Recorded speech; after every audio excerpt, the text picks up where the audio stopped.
Warga Kecamatan Mojoroto dan Kecamatan Pesantren Kota Kediri, Jawa Timur mengantri sejak pagi di kantor pos. Mereka berdesakan demi mengambil uang bantuan sosial tunai dari Kementerian Sosial senilai Rp600.000.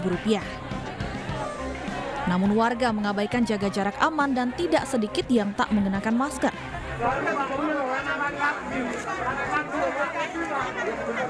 Sejumlah warga kecewa karena sudah mengantri sejak pagi, namun belum dilayani. Bahkan ada warga yang membentak petugas pos karena protes tidak kunjung mendapatkan bagian. Menurut warga, jam pengambilan bantuan tidak sesuai jadwal sehingga antrian warga semakin menumpuk. Ada 1 jam lebih, jam 8. Tadi sempat berjubel juga, Bu, ya? Ya, sempat. Bu, nanti rencana uangnya untuk apa, Bu? Uangnya nanti digunakan untuk apa? Ya, beli sembako lagi. Untuk kebutuhan sehari-hari ya? Ya toh. Ya. Beli sembako lagi. Uang ini tukaran sembako. Menurut pihak kantor pos Kediri, undangan sudah mengatur jam pengambilan bantuan. Namun banyak warga yang ingin mendapatkan giliran lebih dulu hingga menyebabkan penumpukan. Pada saat kita menerapkan beberapa desa digabung gitu, walaupun petugasnya banyak ya karena datang sekaligus itu kan nggak mengikuti antrian gitu kan. Padahal sudah kita sudah kita jadwal. Desa A jam sekian, bisa B jam sekian. Cuma mungkin karena informasi yang belum sampai atau memang warga itu pengen segera cepat-cepat dapat uang gitu. Walaupun tahu jam 8, jam 7 sudah di sini gitu. Penyaluran bantuan pada Selasa pagi diperuntukkan bagi 8.000 keluarga penerima manfaat di Kecamatan Mojoroto dan Kecamatan Pesantren. Dari Kota Kediri, Jawa Timur, Afnan Subagio, iNews melaporkan.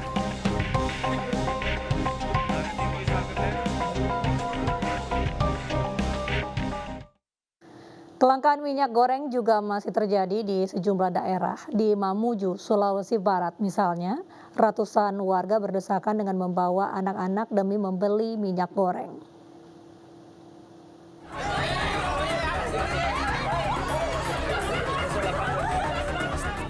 Ratusan warga mengantri demi mendapatkan minyak goreng di Kompleks Pasar Sentral Wonomulyo, Mamuju, Sulawesi Barat. Warga bahkan mengabaikan protokol kesehatan. Tak hanya saling berdesakan, hampir semua warga tidak menggunakan masker. Ironisnya lagi, banyak warga yang membawa anak-anak. Akibatnya anak-anak ini menangis histeris karena terjepit di tengah kerumunan. Minyak goreng di tempat ini dijual seharga Rp80.000 per 5 liter.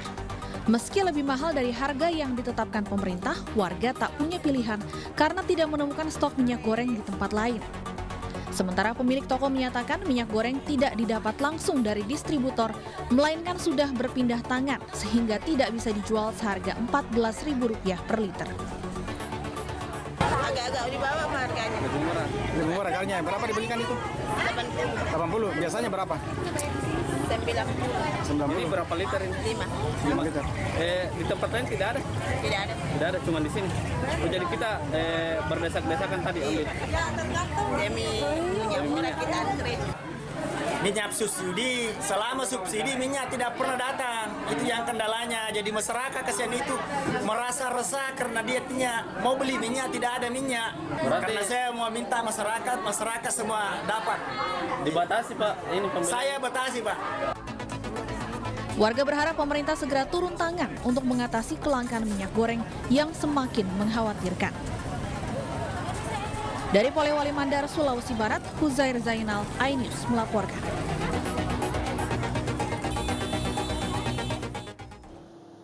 Nur Hayati viral di media sosial usai ditetapkan polisi sebagai tersangka dalam kasus dugaan korupsi APBDes di Kabupaten Cirebon. Nur Hayati ditetapkan tersangka usai mengungkap kasus dugaan korupsi dana desa oleh salah seorang kepala desa.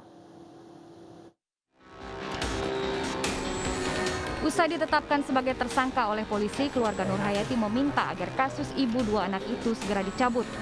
Keluarga tidak membantah bahwa Nur Hayati bukan sebagai pelapor, melainkan sebagai pintu masuk terbongkarnya kasus dugaan korupsi oleh salah seorang oknum kepala desa di Kabupaten Cirebon, Jawa Barat. Memang adik saya bukan sebagai pelapor langsung ke penyidik, tapi adik saya melaporkan kepada lembaga yang ada di desa, yaitu BPD. BPD yang meneruskan melaporkan ke penyidik. Gitu. Jadi pada hakikatnya Ibu Nur Hayati sebagai pelapor. Pelapor inti. Karena yang mengetahui semua laporan keuangan itu kan Ibu Nur Hayati. Nur Hayati adalah Kepala Urusan Keuangan Desa Citemu. Pada akhir 2019, ia melaporkan dugaan korupsi yang dilakukan oleh oknum kepala desa atas pengelolaan dana desa. Namun, setelah diperiksa, Nur Hayati justru ditetapkan sebagai tersangka karena dinilai terlibat dalam dugaan korupsi itu. Dari Cirebon, Jawa Barat, Toy Iskandar, iNews melaporkan. Konfederasi Serikat Pekerja Indonesia (KSPI) meminta Menko Perekonomian dan Menteri Tenaga Kerja untuk mematuhi instruksi Presiden Jokowi terkait Permenaker Nomor 2 Tahun 2022 tentang tata cara pencairan manfaat jaminan hari tua.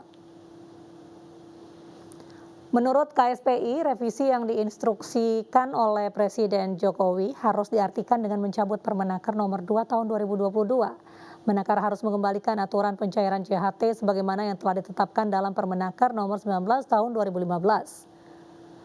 Sebelumnya, Jokowi melalui Mensesnek Pratikno menginstruksikan Menteri Tenaga Kerja Ida Fauzia merevisi aturan JHT agar disederhanakan demi mempermudah masyarakat mengajukan klaim, khususnya ketika pekerja terkena PHK.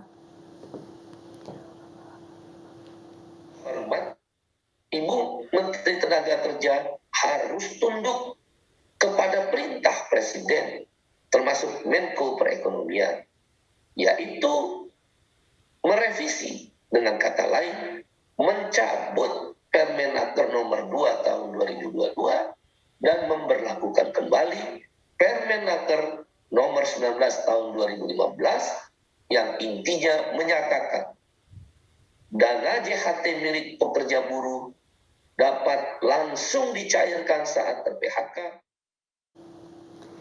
Kapolri Jenderal Listio Sigit Prabowo meninjau percepatan vaksinasi di Kabupaten Pandeglang, Banten siang tadi.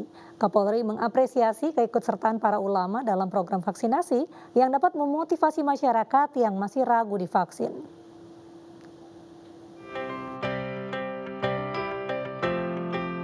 Kapolri Jenderal Listio Sigit Prabowo meninjau percepatan vaksinasi yang digelar di Gedung Badan Diklat di Kabupaten Pandeglang, Banten, Selasa siang.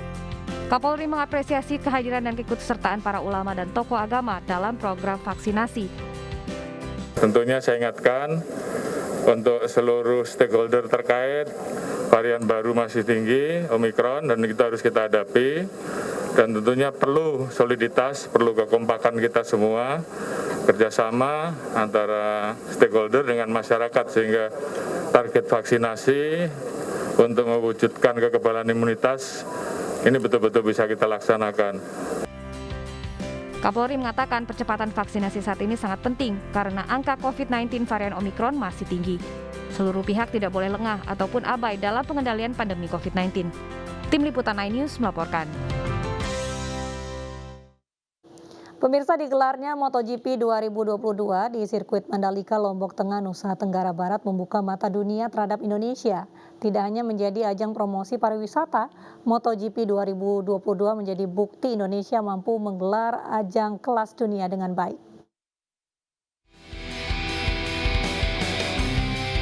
Momen perhelatan ajang balap MotoGP 2022 Mandalika menjadi kebanggaan bagi masyarakat Indonesia. Sebagai grup perusahaan media terbesar di Asia Tenggara, MNC Group akan turut andil untuk ikut mensukseskan ajang bergengsi ini. Pesan saya kepada kawan-kawan redaksi, bantu ini MotoGP Mandalika supaya sukses, karena ini sukses nasional. Jadi media kita akan bantu, TV, portal, media sosial nanti akan bantu supaya sukses. Jadi edukasi tentang menyelenggarakan sebuah event sebesar ini juga perlu dikomunikasikan ke masyarakat bahwa kita ini bukannya menyelenggarakan sebuah event level internasional yang biasa-biasa saja. Ini adalah tier nomor satunya otomotif roda 2 di dunia. Seri MotoGP Mandalika 2022 akan berlangsung pada 18 hingga 20 Maret 2022 di sirkuit Mandalika Lombok, Nusa Tenggara Barat. Tim Liputan iNews melaporkan. Ditahan imbang Cagliari, Napoli gagal naik ke puncak klasemen Liga Italia. Informasinya sesaat lagi.